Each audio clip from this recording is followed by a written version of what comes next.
नमस्कार, आपका स्वागत है प्रकाश कर न्यूज में। बांग्लादेश में बगावत, उपद्रवियों को सेना भी नहीं संभाल सकी। प्रदर्शनकारियों के असहयोग के आह्वान के बाद पूरे देश में फैली हिंसा की आग। सुप्रीम कोर्ट ने आरक्षण पर रोक लगाई थी, लेकिन इस्तीफे पर अड़े रहे आंदोलनकारी। कर्मचारियों को कार्यालय जाने व कामकाज से रोका गया।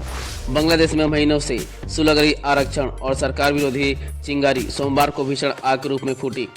300 लोगों की मौत के बाद देश भर में प्रदर्शनकारियों ने सोमवार को राजधानी ढाका तक चीनी कम्युनिस्ट क्रांति के अंदाज में लॉन्ग मार्च का ऐलान किया और सेना भी उग्र भीड़ को संभाल नहीं पाई।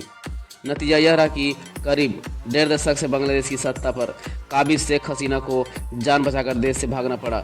1971 में बांग्लादेश को पाकिस्तान से आज़ादी दिलाने की लड़ाई में शामिल क्रांतिकारियों के परिवारों को सरकारी नौकरियों में दिए जा रहे आरक्षण को खत्म करने की मांग के साथ पिछले महीने शुरू हुआ विरोध प्रदर्शन के बाद बांग्लादेश के सुप्रीम कोर्ट ने आरक्षण पहले से ही अंतिम रोक लगा दी थी। ऐसे में सवाल उठता है कि प्रदर्शनकारी आखिर फिर से इतने हिंसक होकर सड़कों पर क्यों उतर आए।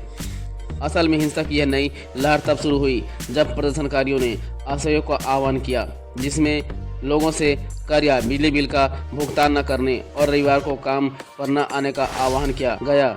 सोमवार को जब कार्यालय, बैंक और कारखाने खुले तो प्रदर्शनकारियों ने लोगों को काम पर जाने से रोकना शुरू कर दिया। इस बीच सेना ने प्रदर्शनकारियों से निपटने के लिए गोलियां चलानी शुरू कर दी।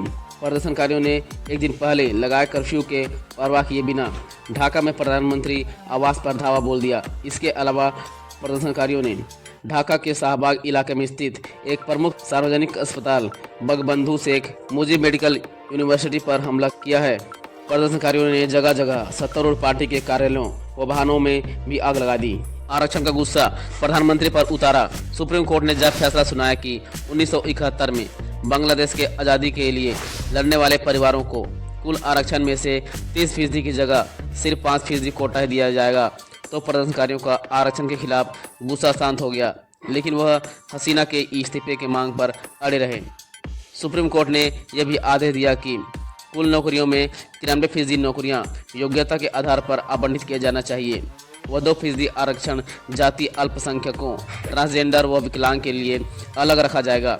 बांग्लादेश की हसीना सरकार ने भी सुप्रीम कोर्ट के इस फैसले को स्वीकार कर लिया था। प्रदर्शनकारी शुरू से ही प्रदर्शन और हिंसा के दौरान जान गंवाने वालों के लिए न्याय की मांग करते हुए हसीना के इस्तीफे की मांग करते रहे। साथ ही आंदोलन के दौरान पिछले दिनों गिरफ्तार किए गए 11,000 से ज्यादा प्रदर्शनकारियों को बिना किसी शर्त के रिहा करने की मांग भी रखी थी। सेना ने संभाली कमान। अवामी लीग ने कहा प्रदर्शन के पीछे बीएनपी रणनीति। सत्तारूढ़ अवामी लीग पार्टी ने कहा कि आरक्षण पर सुप्रीम कोर्ट के फैसले के बाद हसीना के इस्तीफे की मांग से साफ पता चलता है कि विरोध प्रदर्शन के पीछे अलग से छात्र नहीं हैं, बल्कि मुख्य विपक्षी बांग्लादेश के नेशनलिस्ट पार्टी बीएनपी और प्रतिबंधित जमात इस्लामी हैं, जिनका लक्ष्य किसी भी तरह सत्ता हासिल करना है। वहीं प्रशासन भी लगातार विपक्षी दलों की छात्राओं पर हिंसा भड़काने का आरोप लगाता रहा है।